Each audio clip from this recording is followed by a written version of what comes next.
Hey guys, thank you very much for coming together this week. And for those of you who were here last week, thank you again. We had 136 people registered. And by now, hopefully everyone has received the instructions of how to get your business manager page started. And also, you should have linked to the replay, okay? And once your Facebook business page is up and running, manager account, is up and running, don't hesitate to give me a call. And I'll be following up with you guys after this call. And before we get started, I wanted to thank Brad for being the guinea pig for everybody. We learned a lot yesterday, and I'll be happy to help anybody else in the future. So, Aaron, take it away, and then at the end, I just got a short announcement at the end. Awesome, Mitch. Thanks so much. So that's Mitch Boxberger, your strategic partner with WFG National Title.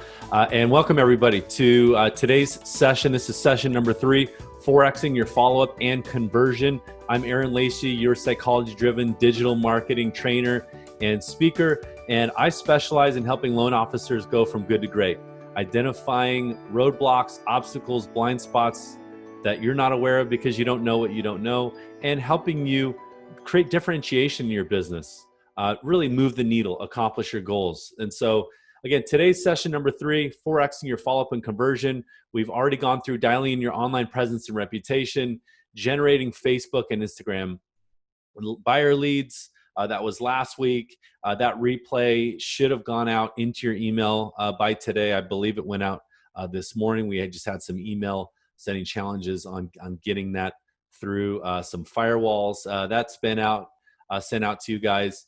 And then next week, we're going to cover creating social graphics, flyers, logos, and marketing in Canva. This one's very, very valuable for your advertising, for your branding, for creating differentiation, for sharing information on social media. If you're doing any sort of top of mind campaigning, like have an email newsletter, if you do anything with video, you can actually create videos in this platform we're going to cover next week. It's a free platform. And then the following week, we're going to conclude with session number 5. And that actually is developing your video strategy and creating that YouTube channel that you've been wanting to create, you've been wanting to develop. You know how important video is. We're going to cover going through that entire process. Number 1, what you are going to create, the types of content you're going to create, who it's going to resonate with, how you create it, what actual equipment do you need, what type of production quality does it need? Can you just use your phone, record some of these videos, and then where are we going to put them? And how do we get them distributed and seen? How do we generate exposure for your video content? And then how do we convert, right? How do we turn that into more transactions, more deals for you? So that's what we're going to cover in future sessions. So let's go ahead and kick off today's session. Today's session, again, is all about Forexing your follow-up. And for those that aren't familiar with who I am, again, I'm a digital marketer. I've been in the real estate mortgage space for the last 15, 20 years. I'm actually married to a loan officer. So I get your world very, very well. I know your challenges that you have. And so that's why I'm here. I don't know if anybody recognizes this gentleman here, but he really was a trigger for me. This is a guy named Gary Vaynerchuk. He is also a digital marketer. He owns a large advertising agency in New York, posts a lot of content to social media, upwards of 100 posts every single day. But he's worth about $100 to $150 million.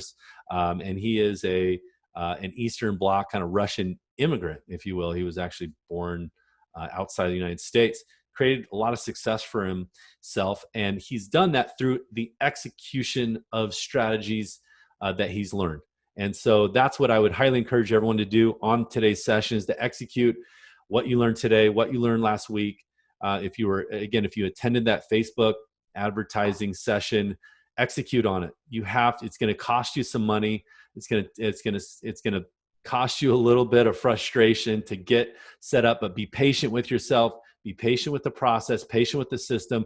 I'm telling you, it will pay off for you big time. So I've met with quite a few quite a few that have been telling me you're receiving some great leads, that you're generating buyer leads at under $5 a lead. Some folks are under $3, even under $2 a lead. So this session today is going to help you convert those folks. That's the goal for us today. So again, my conversation with Gary Vaynerchuk was all about executing versus just knowing how to do things, because sometimes it feels good to learn how to do things, but it really feels good when we execute and we're successful with those strategies. So our 4 key areas we're going to cover today. Number 1, powerful online presence. We covered that 2 weeks ago. I want to make sure we're all on the same page with the importance of that. That can make or break you as a loan officer. It can make or break your business, your ability to create a powerful online presence, to portray yourself as someone that's creating success, someone that's likable, someone that is professional. So we're going to cover that today. Then we're going to talk about time blocking. And this, I'm going to take a little bit of a different approach to it, but the importance of that in our daily, weekly behavior. I'm going to talk about personalization and delivery. How do we get our message across in a way that people actually care about? So how can we be more effective there? And then the last thing we're going to cover is mindset.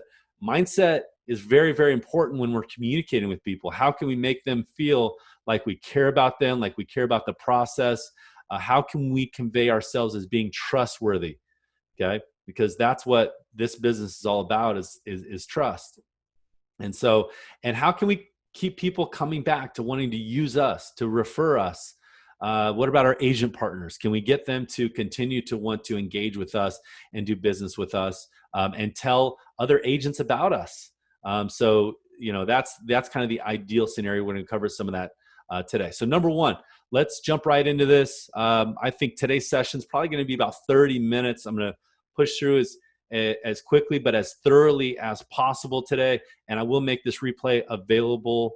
And I promise it won't take a full week. It'll take a lot less time than a week, you guys. There's just a lot of compliance, as you know, to get a video actually shared out. So that's usually the biggest challenge, but I'll try to fast track that for you guys. So really key area number 1, powerful online presence, right? And if you missed our first session, then this is really going to resonate with you. If you were attending the first session several weeks ago, this will be a good reminder, and you may pick up a few new things today. So number 1, this is our question. When you search for yourself on Google, what do your search results say about your ability to produce a successful result? Now, I'm not talking just social media. I'm talking the results that show up for you when someone does a search for you on Google, because we know that people are searching for you. And I'm going to cover some of these stats here. And we know that you're missing out on a massive amount of opportunities. In fact, we've done quite a few studies that show that there were some loan officers that were missing 30, upwards of 40% of their opportunities based on a lack of online presence. They hadn't taken the time to really create the right profiles, add their bio, do the right things to make sure that they had a strong online presence. Somebody just sent me a message saying that the email stated there was a recording, but there was no attachment. It should just be a link right to YouTube. So the video actually is in YouTube. It looks like someone else said that the email did not include a link. So we will make sure we follow up and get you guys that link. I apologize. And in fact, maybe I can even, or Mitch, if you can, post that link right to chat right now. Nope, you guys don't start watching it, but we'll get it to you. We'll get it to you, I promise. Actually, we'll just email it. We'll email it out again and make sure you guys get it. Okay. So we live in a time where visibility trumps ability. Visibility is actually more important than our ability to close a transaction, quickly, successfully. Visibility is everything, right? So what I would say is, what does your visibility look like online? So we're going to dive into that here in a second, because we know the more visible you are, the more what seems to be transparent you are. Okay, and transparency is literally just opening the curtains up into what you're doing, who you are, the business you provide, the products and services you provide, right? You being consistent with posting, all those things build trust with others, and that's what we want to accomplish in building a strong online presence, and not just through social media. I'm going to show you some other profiles you need to ensure you have that are as important, if not more important, than social media. Because at the end of the day, if we think about where we're getting our business from, for the most part, right? We probably are partnered with agent partners that are referring buyers to us, right? We're taking a lot of pre-quals, right? And so what's happening is these folks, when they get referred to us, okay, they are actually, a lot of them are searching for us on Google first before they contact us. And we need to ensure we're not missing out on opportunities, because a lot of times our agent partners may not tell us that one of their buyers, didn't reach out to us, right? Because they don't want to hurt our feelings. They don't want to negatively affect the relationship. Maybe they've got multiple, lender, loan officer partners that they're working with. So again, you guys, we want to make sure that we make the loan officer that's referring a borrower to us look good, and that we are looking good ourselves. And then just to follow back up on that replay, you guys, from last week, looks like Mitch actually sent another email out this morning with the link. And in addition, he posted a link to that Facebook advertising replay in chat. So here, I want to touch on something else here for a second, and then we're going to dive into, I'm going to show you actually some screenshots of some loan officers that are doing this well, some that aren't doing it very well. We're going to get into the nuts and bolts of this, but perception is everything. The more people know you, perceive your actual, the more they'll trust you. The more they trust you, the greater likelihood that they'll work with you. And if you haven't seen this perception pyramid on the right-hand side, this is really pretty interesting. This at the very bottom of this pyramid, with the least amount of influence, is what we think. Above that is what we say, with a little more influence. And more influence than that is what we do. And with the highest amount of influence is how we are perceived, the perception of us. And some people call perception your brand. Some people call it your voice. Again, I'm a psychology-driven digital marketer. I spend a lot of time in this space, creating differentiation, understanding the message, the information that you're putting out, how people are receiving that, and what is the perception of you once they read that, once they see this information, your profiles, your posts on social media. That perception is your reputation. It is your ability to create success. It is everything. So we need to make sure that we craft that very thoughtfully and intentionally. And here's what I would say too. How many of us have taken the time to actually write our story, right? Create our story. I mean, you could call it a bio. You could just call it a story, right? What is your story? Why did you get into the business? Who are you working with? What kind of success are you creating? How are you different, right? How are you exceeding average, market average with the amount of business you're doing, how quick you are to close with the, your suite of loan products? What is different about you? And then what is, some things that you could share on a personal level to really build rapport, to connect with someone on a deeper level. If you bundle all those things up, that makes a very powerful bio. And that's something you can then turn that into a video. And I'll tell you what, if somebody was searching for you online, and instead of just seeing, these profiles with written out bios, they saw a video bio, game over, right? Now they get to see right from the source. This is this person. I feel like I already know them. They just shared some awesome information with me. I can't wait to work with them, right? And guess what else? That's what people will use to refer other people to you. That's what your agent partners will use when they refer and talk to a buyer about you. That's what, when people go to find someone to refi their home, they're going to search online. If they find a video of you, they're going to feel like you're more competent, you're more able to close their transaction, and you're going to be just more trustworthy overall. So they're going to heed your advice versus just price shopping. Okay. So again, I can't stress the importance of sharing your story, sharing your bio through video. And here's the other thing I want to touch on here for a moment. I want to touch on the fact that 88% of consumers trust online reviews as much as personal recommendations. So 9 out of 10 people trust an online review as much as a personal recommendation. You guys, we live in a crazy age, a crazy time right now where people are trusting what they see online, for better or worse. And the fact is, this is part of our online presence, our online reputation, is these ratings, these reviews. We need to make sure that we have these in place. Okay. Okay. So here's what I want to do. Let's take a look at a couple loan officers. We're going to look at a loan officer in LA named Damon. Okay. Here's if I do a search for Damon, here's his search results. Okay. And you'll see, looks like a normal search on Google. There's 4 results right there. I'm going to go to another loan officer, Barrett. Okay. And as you'll see, right, this loan officer is based out of New Jersey. You'll just see there's some typical with another shop. There's the typical results that you might see when you search for somebody, right? Now let's take a look at a third loan officer.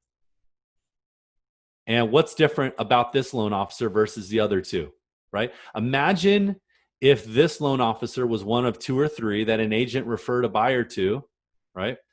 Because we know that our agents are referring sometimes, multiple loan officers to their buyer clients. Their brokers sometimes demand it, right? To kind of, cover their butts for liability purposes. And so to give them options. And so what if the options were these 3, Damon, Barrett, and Lizzie? Which one is the borrower going to move forward with, right? Just the perception alone of success that Lizzie has, and I'm going to explain this here in a second, is going to lend to her being able to create a successful result, right? That's it.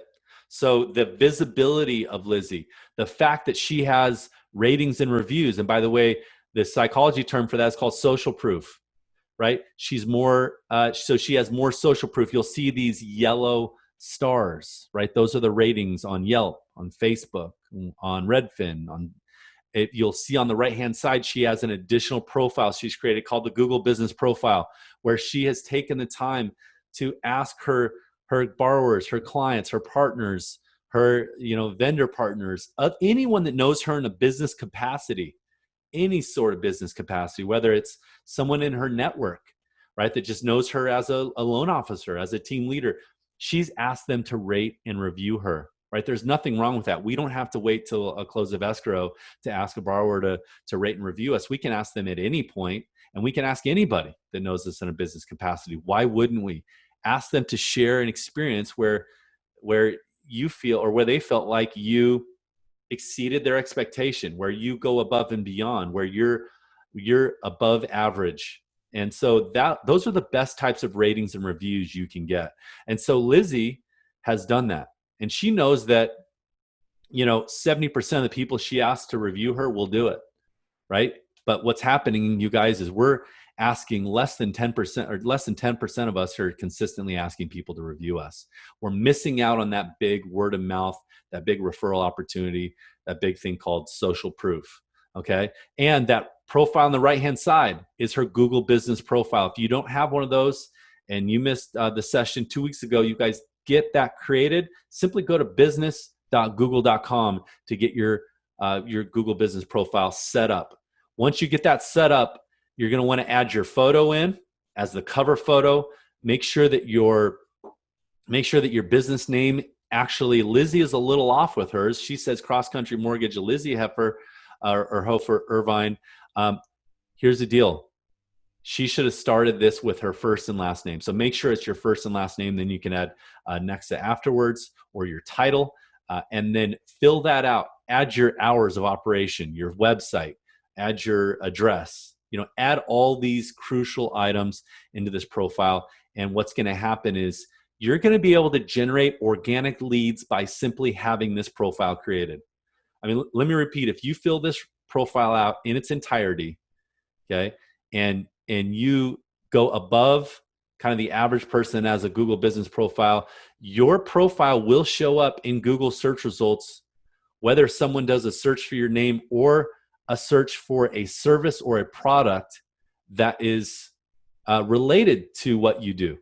Okay, so you'll actually find that more likely than not, your profile is showing up when people don't actually even search for you, simply when they're searching for a loan officer near them or a loan officer in your city, right? And just because you have that profile, you're likely to come up. Additionally, you'll have, by creating this profile, you'll have a profile set up in Google Maps as well. Somebody asked, how do you put the address as a mortgage broker in Texas, but the Nexa address is in Arizona? What you could use is, there's no reason you couldn't actually just use your own address. I know people that have created UPS, that have a monthly UPS box that actually has a physical address to it, to a UPS store. We just have a little mailing box there. They've actually, rent those out, I don't know, $20, $30 a month. They have multiple ones in strategic cities, and they attach a Google business profile to each of those. Now, I'm not saying that's compliant, right? I might get in trouble for saying that. I'm just saying I know others that are doing that. So, but there's, again, you could put a home address there. I would talk to, I would talk to a manager, talk to a leader at your organization, and find out what they would recommend that you do. But I would use my full name first and foremost, and then my title, and then Nexa afterwards. So let me just type it into chat.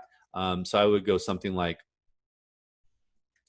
Aaron Lacey, loan officer, at Nexa, at Nexa Mortgage. So I just typed in kind of the format I would use right there.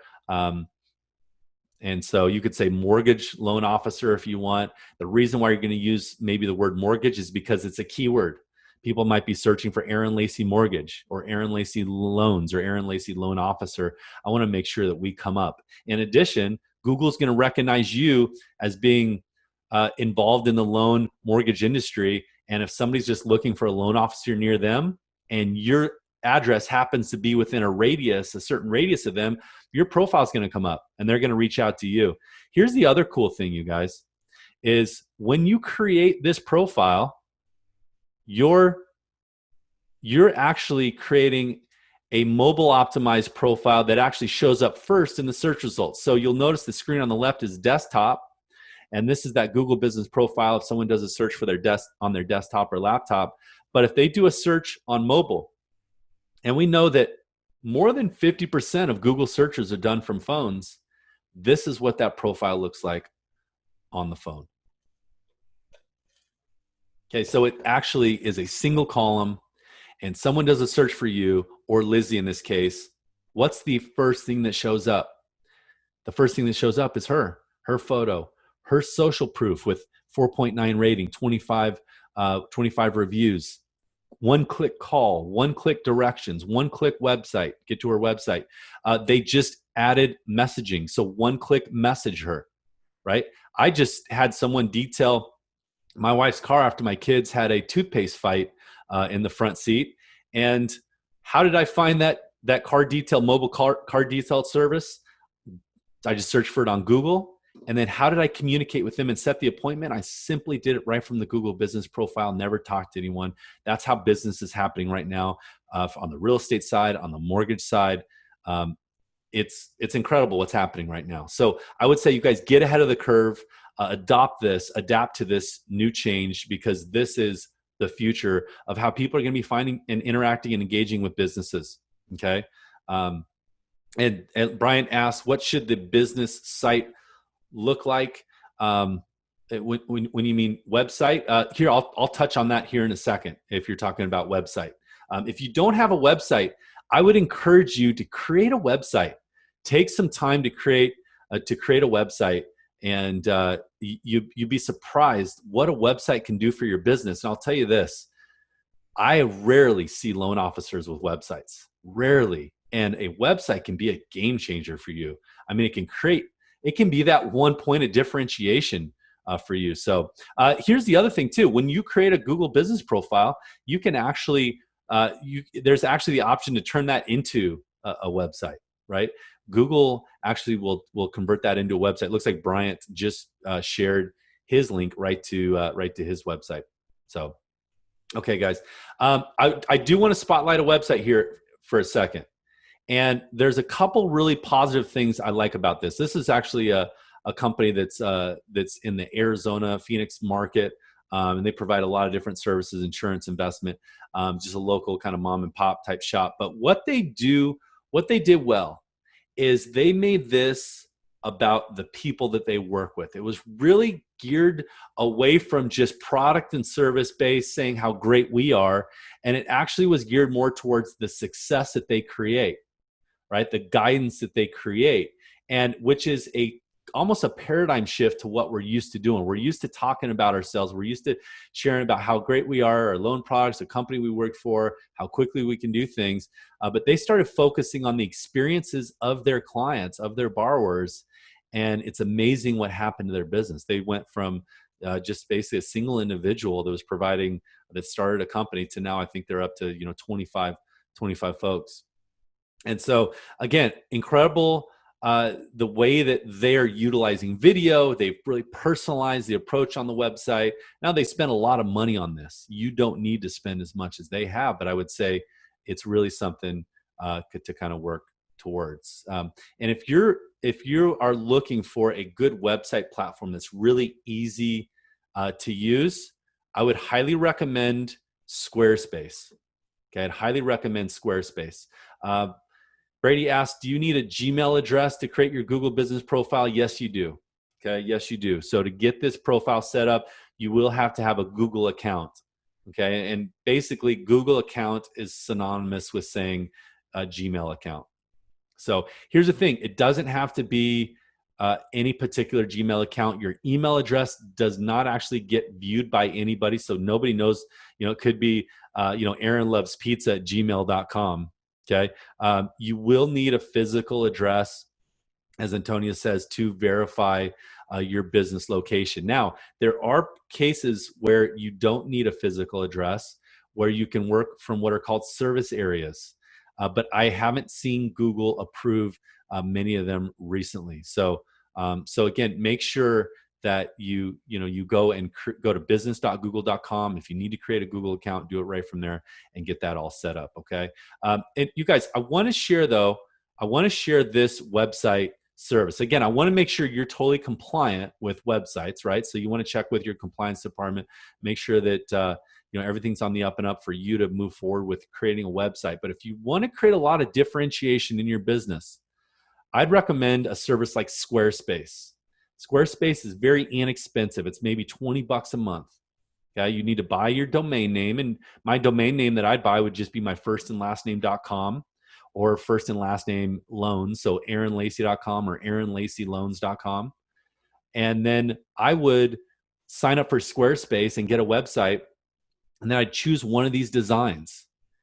And then I would just replace the photos with a photo of me with clients, a photo of me at the office in action. I'd add a few sections talking about the success I've created. So testimonials, success stories, products, services, a way for people to contact me. And I'd be done and off to the races. Okay. So very easy to get set up, you guys. And the nice thing about that service, Squarespace, is those websites are easily customizable. They don't require you don't have to have a college degree to set it up, and they're super professional. They're fast loading. They show up great on mobile. There's a lot of benefit to those, and they're different. So it's going to create a lot of differentiation for you. I noticed that quite a few folks are sharing their website in chat. I'll be happy to take a look at those if I get a chance here, you guys. So thanks for sharing those. So let's dive on through here. Another stat I wanted to share with you: 91% of adults use search engines to find information on the web. So if we know that over 90% of people are searching for us, what does our online presence say about us, you guys? And again, can't emphasize this enough, because here's what's happening. 45% of people said that were actually surveyed by ComScore said that they found something in an online search that caused them not to move forward with that business professional. 45% of them, just based on something they found in the search. On the flip side, 56% found something that solidified their decision to do business with the person. Here's the thing: when somebody refers someone to you and they search for you on Google, they're not looking for a reason to do business with you. They already have a transfer of trust from the person that created that referral, right? They're going to reach out to you. It's just only a matter of time. The question is when. When they go online to vet you out, they're looking for a reason not to do business with you. They're looking for red flags. They're looking to see if there's chinks in the armor, if there are profiles that were set up maybe on Twitter or LinkedIn that were never updated. If they're looking to see if who you are, they're looking to learn a little more about you. And again, for the most part, they're looking for a reason not to do business with you. So we want to make sure we don't give them that reason. Key area number 2. Okay. First was your online presence. Number 2, time blocking. Again, you guys, this is all about follow-up. This is all about conversion. How can we get people to ensure that they're reaching out to us? They're responding to us. Okay. So time blocking. If we're not time blocking our efforts, right, our outreach, then we're never going to get anyone to follow up with us because there's nothing to follow up to. So what I would say is Cal Newport, author, professor, really smart guy, spent a lot of time in this space. He talks about the fact that a 40-hour time block work week produces the same output as a 60-plus hour work week pursued without structure. Okay. So does your calendar, let me just jump forward here a second. Does your calendar look like this? Okay. Does your calendar look like this? If it doesn't, then let's take a look and let's consider some of these things that I'm going to share with you today, you guys. Okay. Because in order for us to execute, we have to first have an understanding, create focus, execute to actually generate results, you guys. And that's the thing. From a productivity standpoint, it's not the number of hours that we work. It is the intention and the focus in those hours.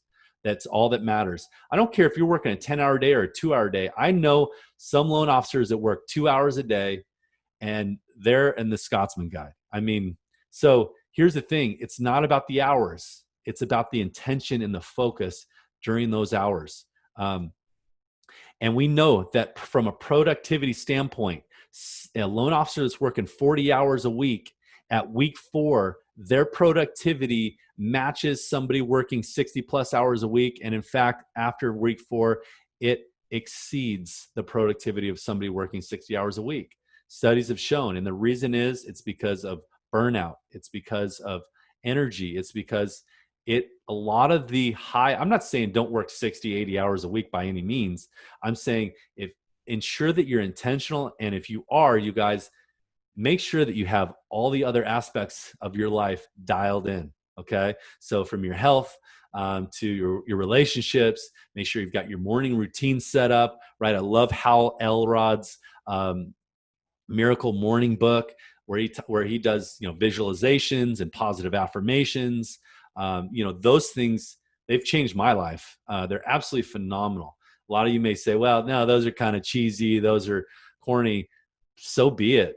Call me cheesy, call me corny, but I'll tell you what, incorporating some of that stuff in my life has absolutely changed my life.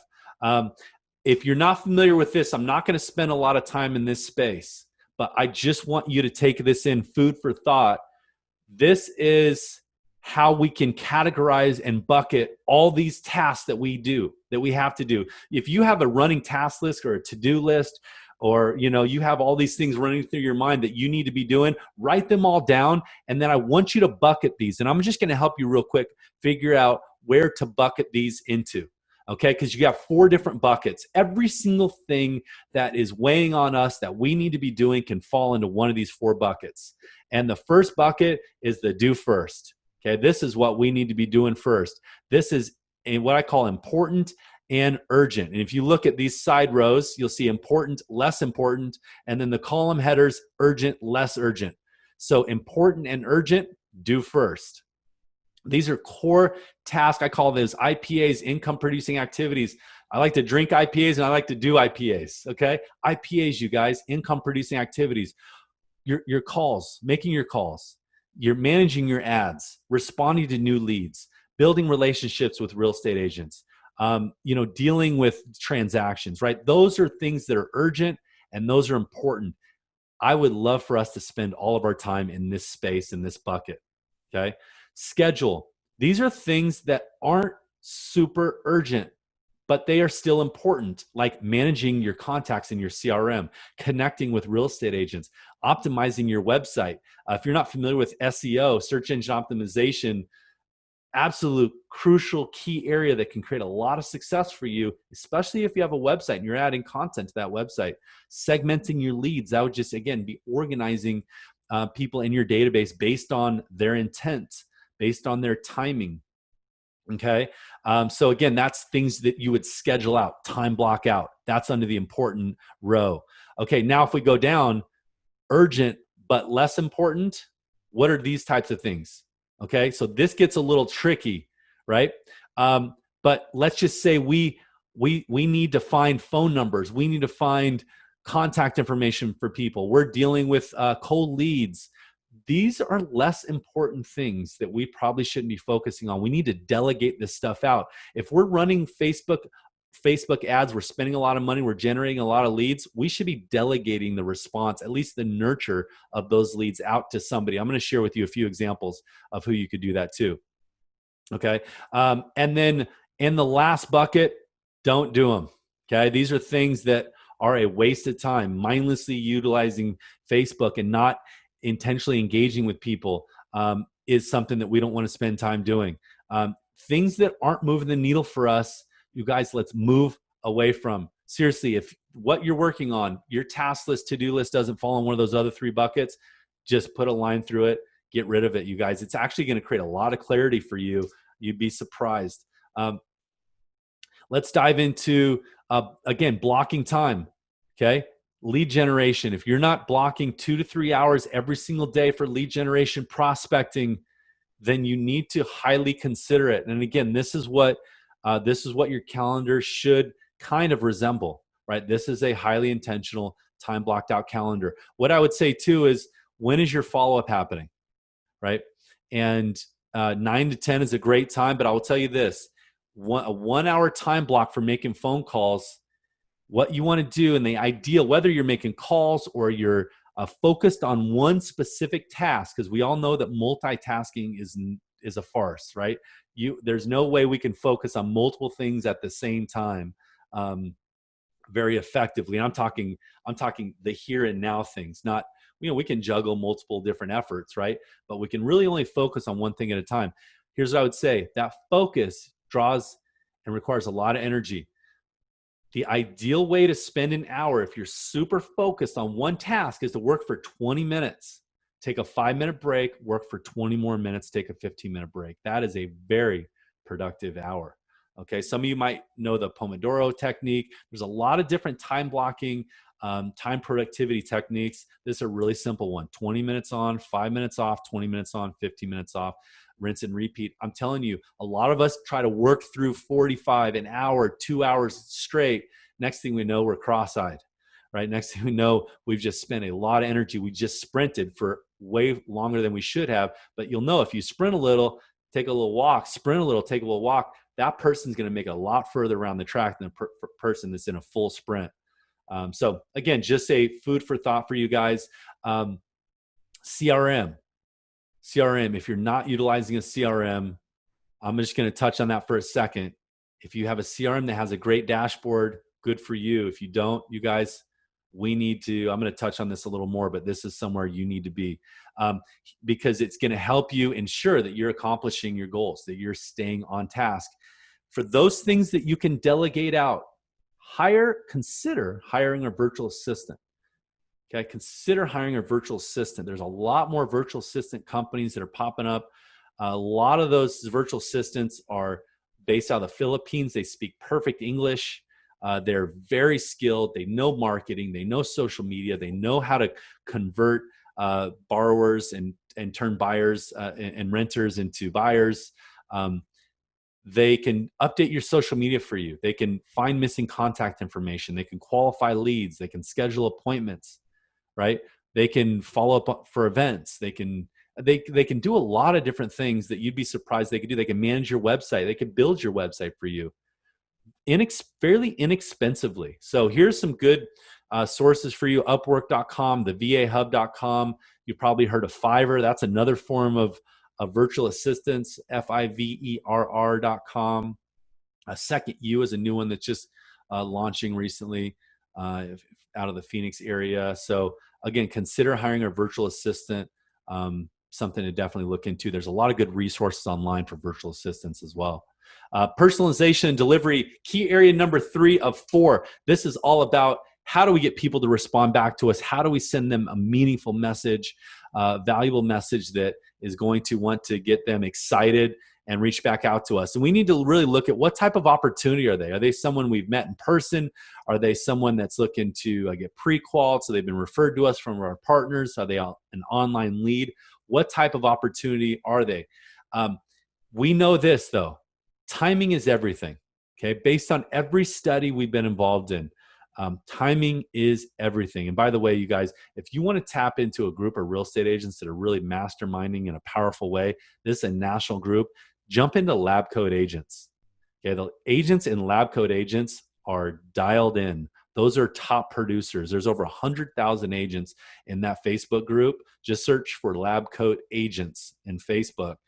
Join that group, and you're going to be in the middle of a group of very, very successful real estate agents. And what they've shared about their follow-up activities is the fact that you have to make, on average, 6 to 8 calls before contact is made with a lead, especially a Facebook or Instagram lead, especially a social media lead, okay? And here's the deal. You have 100% less likely chance of working with that lead if they're not contacted within 30 minutes. 78% of those leads will work with you, will work with the first person they talk to. Half of them never even get a single response, and the average response time for leads in this industry is 44 hours, you guys. 44 hours. So a lot of us are just throwing money away. Here's the deal though. Most of us fight for 10% of the business, especially in the lead generation space. We know that 90% of the business sits outside of that 5th and 6th call, but only 10% of us are willing to get there. So that means 10% of us are fighting for 90% of the business, or you could say 90% of us are fighting for 10% of the business. 90% of us are not willing to make calls 6 through 10 because that's where the opportunity lies. For those that are advertising, and these are semi-real estate focused, but again, if we're advertising to generate buyer leads, we know that buyers are absolutely obsessed with homes. So again, in last week's session, I talked about connecting with an agent, getting access to a property that we can leverage and advertise on Facebook and Instagram. And a great script, a great follow-up script for that Facebook ad would be, "Hi, John, I noticed a few homes caught your eye on Facebook. Did anything stand out, good or bad, about the homes you saw online?" That's a great opening line for a Facebook or Instagram lead that's come in from a property you've advertised. This would be the second example here would be a Google ad. So if you're doing any Google advertising, you're going to notice there's a little bit of a different response here, and I'll share with you here in a second why. But this says, "Hi, John. Looks like you were searching on Google for homes in Virginia Beach for a home for around 300,000. What homes did you like best?" You'll notice the difference between these two. Number one is think about intent. When someone's on social media, they're not looking for homes. They probably forgot which homes they've even responded to.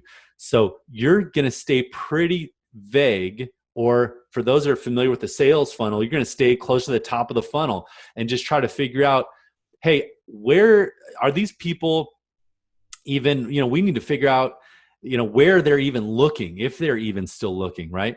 But on Google, if somebody comes across an ad that we've created, that means they have higher intent. They're more focused, and therefore we can respond back to them with a lot more focus, saying, "Hey, actually, you were searching for homes at Virginia Beach for around 300,000.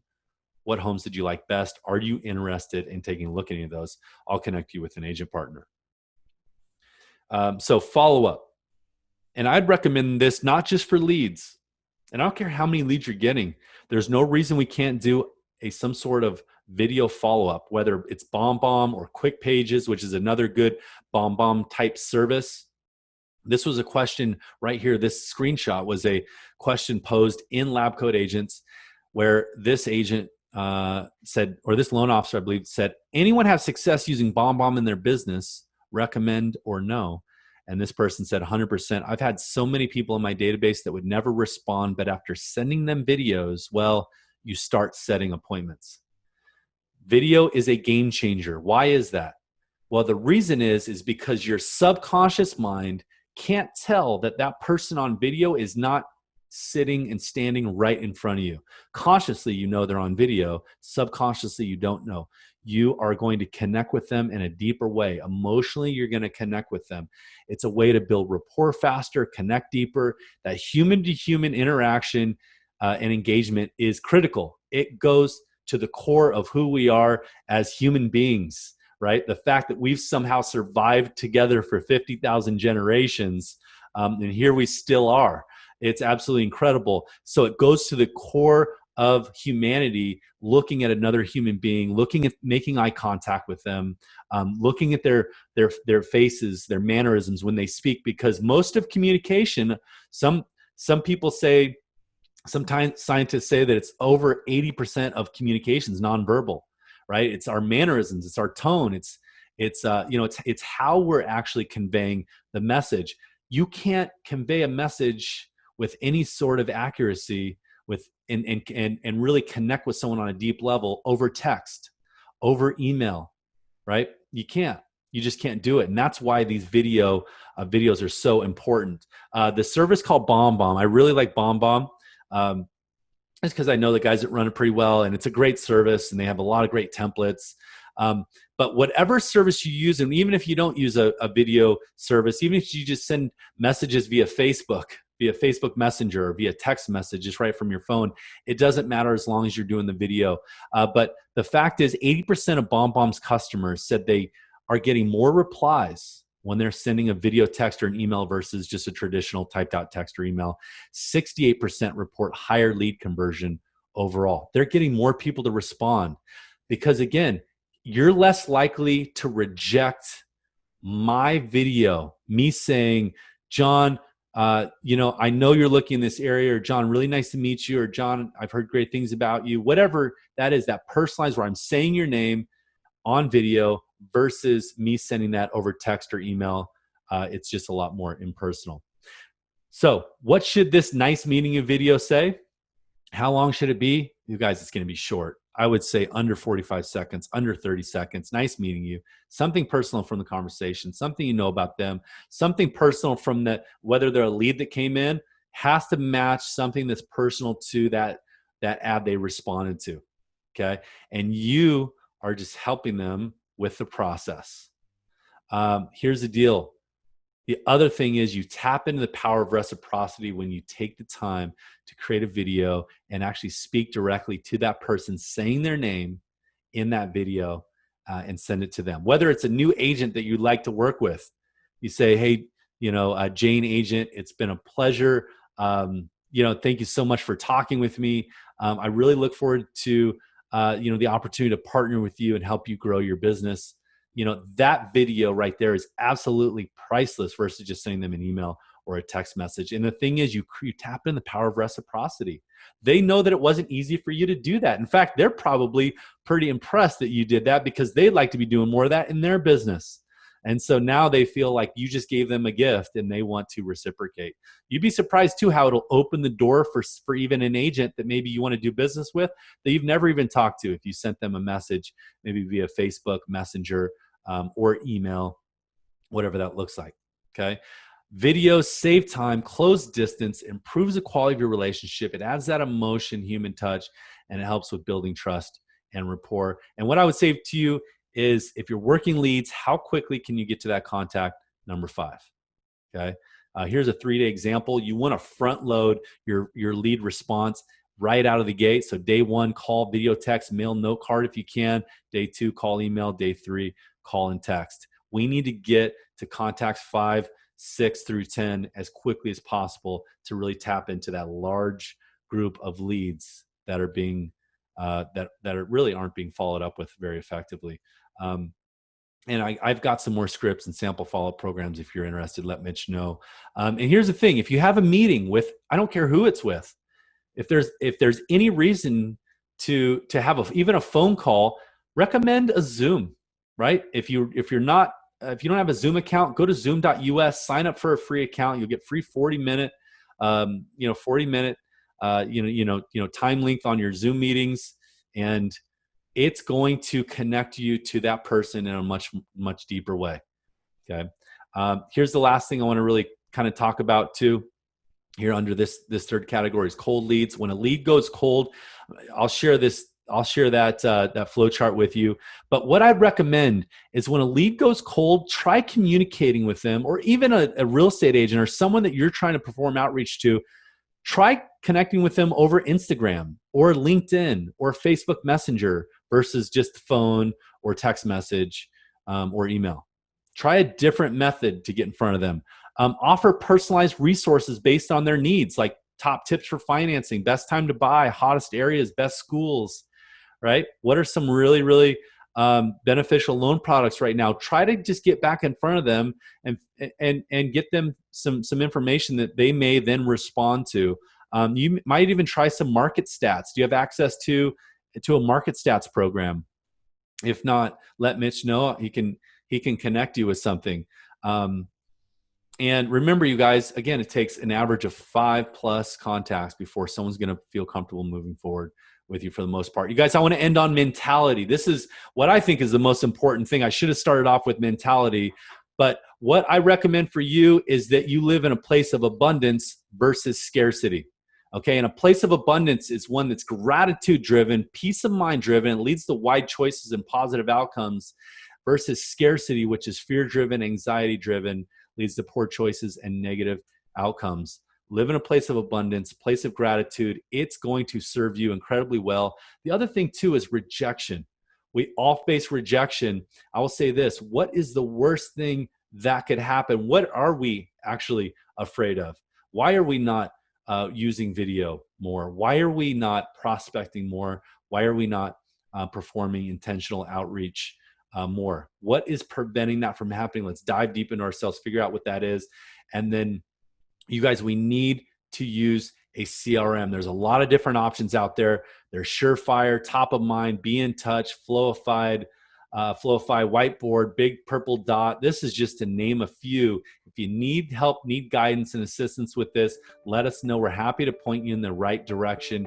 Highly recommend utilizing a CRM. And I'm going to end with this: courage is not the absence of fear. It's the ability to act in the presence of fear. All right, you guys, thank you so much, Mitch, WFG National Title. He's your strategic partner, you guys. And I'll see you next week for our Canva session. This is all about branding, creating differentiation in your business, you guys. Thanks so much for attending. We'll see you soon.